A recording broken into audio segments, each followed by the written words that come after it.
तर मंडळी आता मी आहे ना ठाणा स्टेशन मार्केटला आलेलो आहे आणि इथे थोडासा यायला मला उशीरच झाला आहे. त्याच्यामुळे ना रानटी भाज्या असणाऱ्या ज्या मावश्या आहेत त्यासुद्धा आता इथे कमी आहेत. परंतु आता एक मावशी आम्हाला भेटल्या, तिच्याकडे एक अशी पेंढर नावाची एक रानटी भाजी आहे. तर आता ती भाजी आम्ही घेतो आहे. आता मम्मी आहे ती पेंढर जी भाजी आहे ती सिलेक्ट करून घेते आहे चांगली. हे कशी बोलत आहेत ते 40 रुपये अर्धा किलो याप्रमाणे ते देत आहेत. बघू काय कमी जास्त होत आहे का.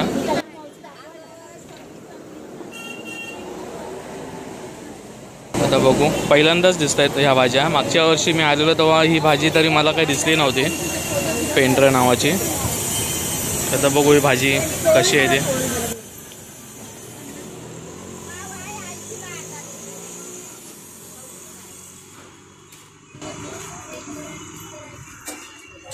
तर मित्रांनो, तुम्हाला कोणत्याही प्रकारच्या रानभाज्या हव्या असतील तर तुम्ही ठाणा स्टेशनमधला हा जो परिसर आहे तिथे नक्की या. तुम्हाला खूप साऱ्या रानटी भाज्या पाहायला मिळतील.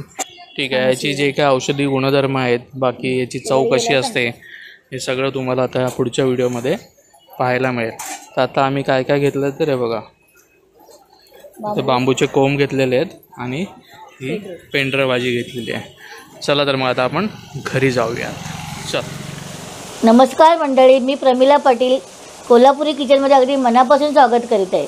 तर मंडळी, आज मी तुमच्यासाठी घेऊन आलेले एक रानभाजी, जी ही भाजी अशी दुर्मिळ होत चाललेली आहे. त्या भाजीची मी तुम्हाला आज माहिती सांगणार आहे. ही भाजी कुठे मिळते, या भाजीचे औषधी गुणधर्म आणि या भाजीची रेसिपी. तर अशी संपूर्ण माहिती आजच्या या व्हिडिओमध्ये मी तुम्हाला देणार आहे. तर मंडळी, आता एक पेंढरा घेतला आहे मी आणि ही कसं साफ करायचं ते सांगते तुम्हाला. तर आम्ही ही भाजी सोलून घेणार आहे, कारण ही भाजी ना जर जून असेल तर तुम्ही थोडी साधारणची कडवटशी असते, म्हणून मी सोलून घेणार आहे. पण जर कोवळी असेल तर बरीचशी लोक काय करतात, हे सालीसकटच घेतात. पण मी हे सोलून घेणार, पण अशी सोलून घ्यायची आपण. हे बघा, आता ही भाजी दिसायला बघा कशी आहे. म्हणजे आता बघितल्यावर कसं वाटतं, कच्ची लिंबू, कच्चे पेरू किंवा कच्ची अशी हिरवीगार बोरं असतात ना, तर त्या पद्धतीने ही तशीच ही दिसतात बघा दिसायला. ही आता अशी तुम्हाला बघितलं असं वाटेल काय काळी झाली आहेत, कुसली आहेत.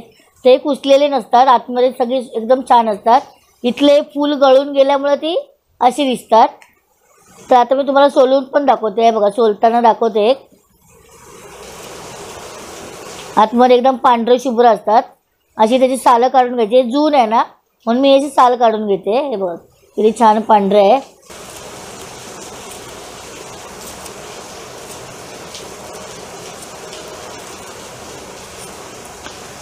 ते बघा, आता हे छान असं सोलून झालेलं आहे. याची संपूर्ण साल मी काढले. आता हे साल काढून झालं ना का त्याचे हे दोन बाजूला ना असं काळ्या असतात, थोडंसं एका साईडला जास्त काळं असतं, ते काढून घ्यायचं. हे बघा,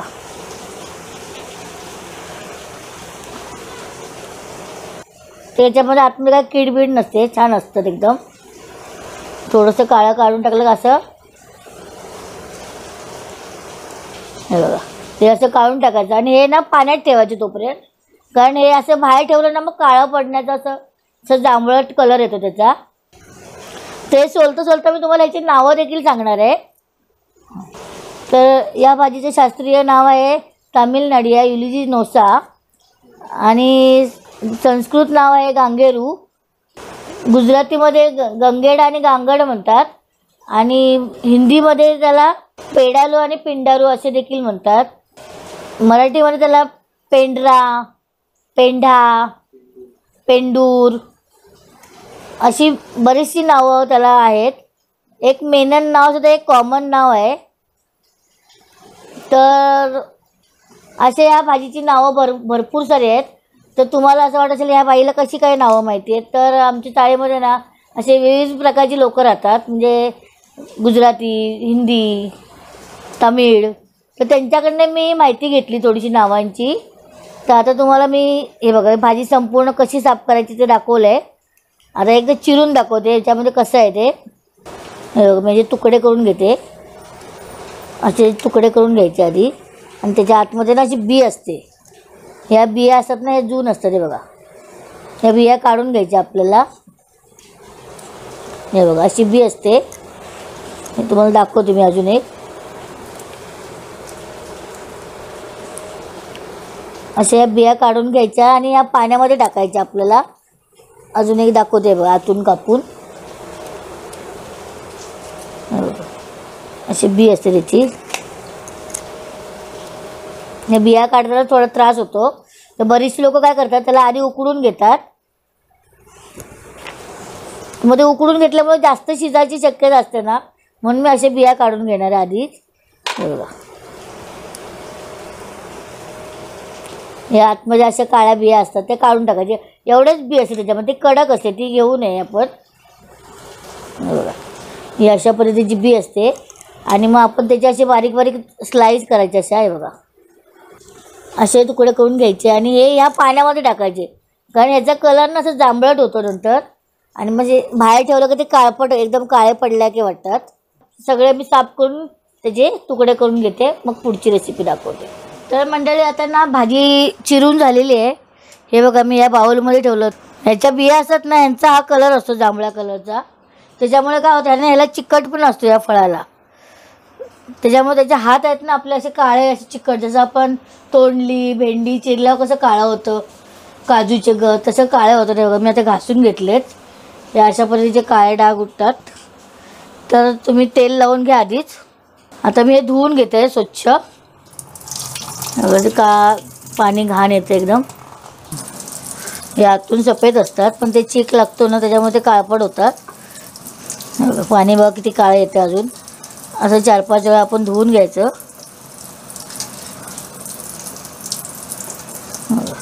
मस्त असं पांढरे शुभ्र होतं ते.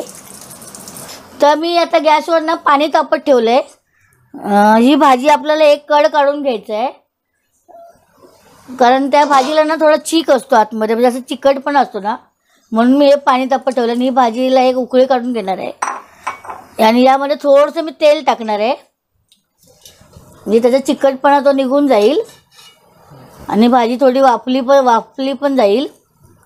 आणि थोडंसं चवीसाठी असं मीठ, म्हणजे छान असं आतून पण मीठ लागतं भाजीला. तर आता मी भाजीवर झाकण ठेवते आणि एक कड काढून घेते.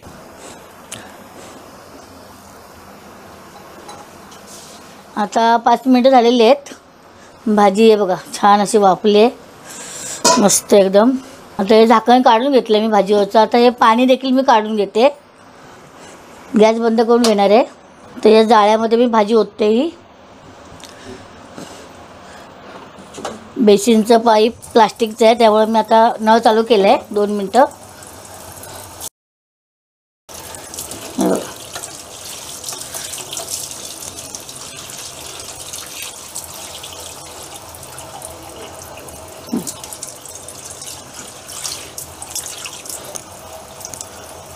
आता ही 5 मिनटं मी वाफ ठेवलेली. हे बघा, छान अशी मऊ शिजली. आता फक्त याला परतून घ्यायची आपल्याला.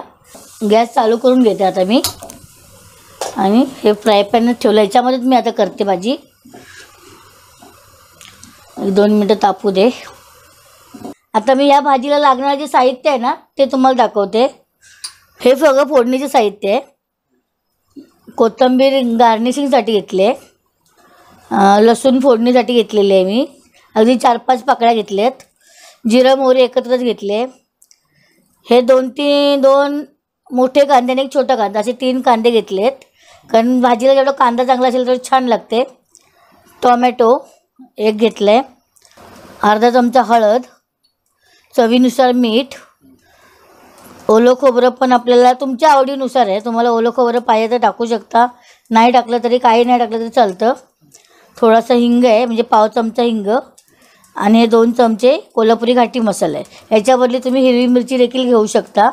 आणि ही भाजी ही छान वाफून शिजून घेतली आहे, फक्त आता आपल्याला परतायची आहे. तर हे बघा, आता फोडणीसाठी मी तेल घेतलं आहे. 2 पळ्या तेल घेणार आहे मी.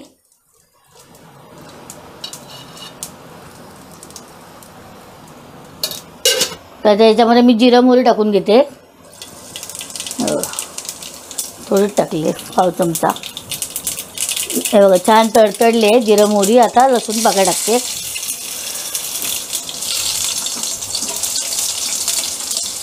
लसूण छान भाजली ना का आपल्या भाजीला, कोणत्या पण भाजीला छान असं सुगंध दरवळतो. तर कांदा टाकून घेते. कांदा आपल्याला तांबूस रंगावरच भाजायचा आहे.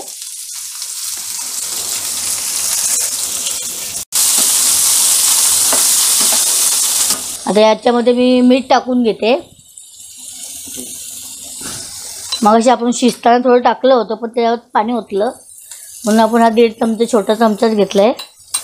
आणि फोडणीसाठी हा हिंग पाव चमचा घेतला आहे मी.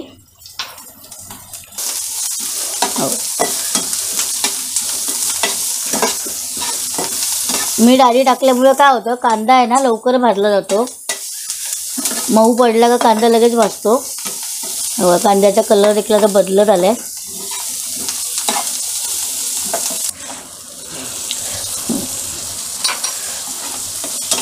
आता मी टोमॅटो टाकून घेतला आहे. टोमॅटो पण मऊ होईपर्यंत आपल्याला परतायचं आहे. तर म्हणजे ही जी भाजी आहेत ना ही आपल्याला जंगलातच भेटते. आणि याची झाडं असतात ती जंगलात क्वचितच आपल्याला मिळतात अशी कुठेतरी. आणि ती ओळखायची कशी, तर याची पानं असतात ना ती फणसाची पानं कशी असतात त्या आकाराची असतात. आणि त्या झाडाला ना पूर्ण असे मुळापासून शेवटपर्यंत कसे काटे असतात. जसे करवंदाचे कसे काटे असतात तसे काटे असतात.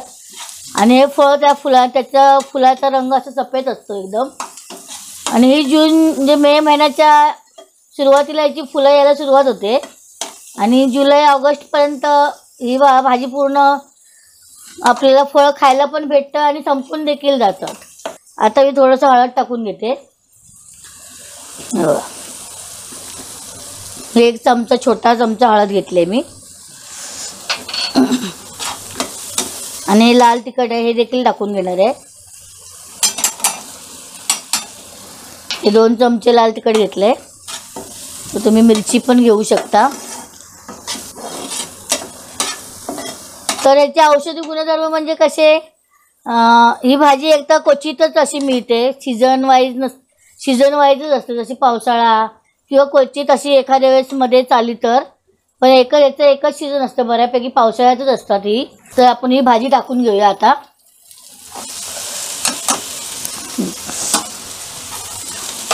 हे बघा आता मी भाजी छान अशी परतून घेते.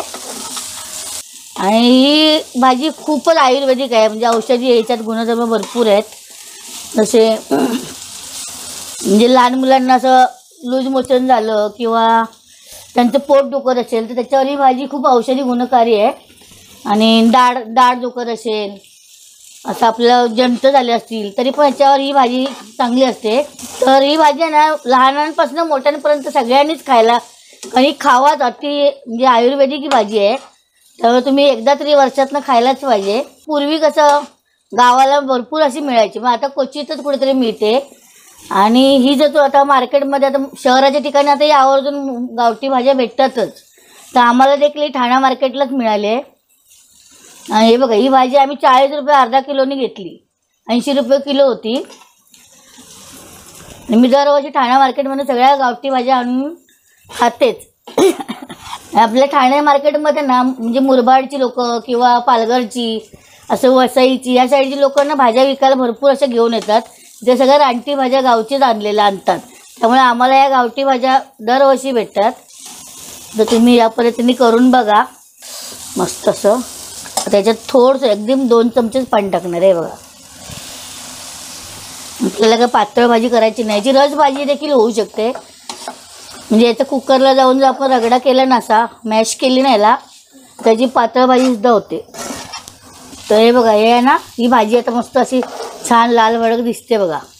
हा आमचा कोल्हापुरी घाटी मसाला आहे. आता तुम्ही 2 मिनिटांनी पाहिलात ना ह्याला तेल सुटेल बाजूनी. तर आमचा कोल्हापुरी घाटी मसाला आहे. जर तुम्हाला घ्यायचा असेल ना तर डिस्क्रिप्शनमध्ये आम्ही नंबर दिलेला आहे. तर त्यावर जाऊन तुम्ही लिंक करू शकता किंवा व्हॉट्सअप करू शकता. तर हा बघा किती छान कलर सुटला बघा आमचा कोल्हापुरी घाटी मसाला आहे. तर मी याच्यामध्ये खोबरं टाकलं आहे. मला खोबऱ्याची भाज्या खूप आवडतात म्हणून मी ओलं खोबरं टाकलेलं आहे. तुम्ही याच्यामध्ये वाटण हवं असेल तर वाटण टाकू शकता किंवा काही नाही टाकलं तरी ही भाजी फारच सुंदर लागते. याचा कडवटपणा आपण उकळून घेतल्यामुळे याचा कडवटपणा असतो तो पण गेलेला आहे. आणि हे बघा छान अशी भाजी झाली आहे. आधी शिजून घेतल्यामुळे आपल्याला फक्त त्याची परतायची आहे त्याला. आणि झालेली भाजी आता थोडीशी कोथिंबीर टाकते. कोथिंबीरमुळे असा बघा कलर पण छान दिसतो आणि भाजी पण सुंदर दिसते मस्त. आता मी गॅस बंद करून घेणार आणि डिश सर्व करून घेणार आहे. सर्व करून घेते. मग किती छान भाजी दिसते एकदम.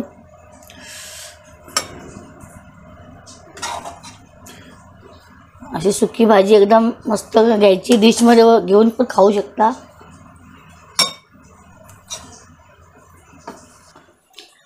तर मंडळी अशी ही पेंढराची रानभाजी जर तुम्हाला कुठे आढळली तर तुम्ही अवश्य खावा. अशी क्वचित येणारी भाजी आहे ना, ही खूपच दुर्मिळ भाजी आहे. तुम्ही मिळाल्यात नक्की खावा. तुमच्या लहान मुलांना देखील करून द्या. त्याच्यामुळे खूप सारे औषधी गुणधर्म असतात. तर अशा या भाजीचा व्हिडिओ तुम्हाला कसा वाटला ते तुम्ही कमेंट करून सांगा. व्हिडिओ आवडल्यास लाईक करा, शेअर करा, सबस्क्राईब करा, शेजारचे बेल आयकॉन देखील दाबा. धन्यवाद.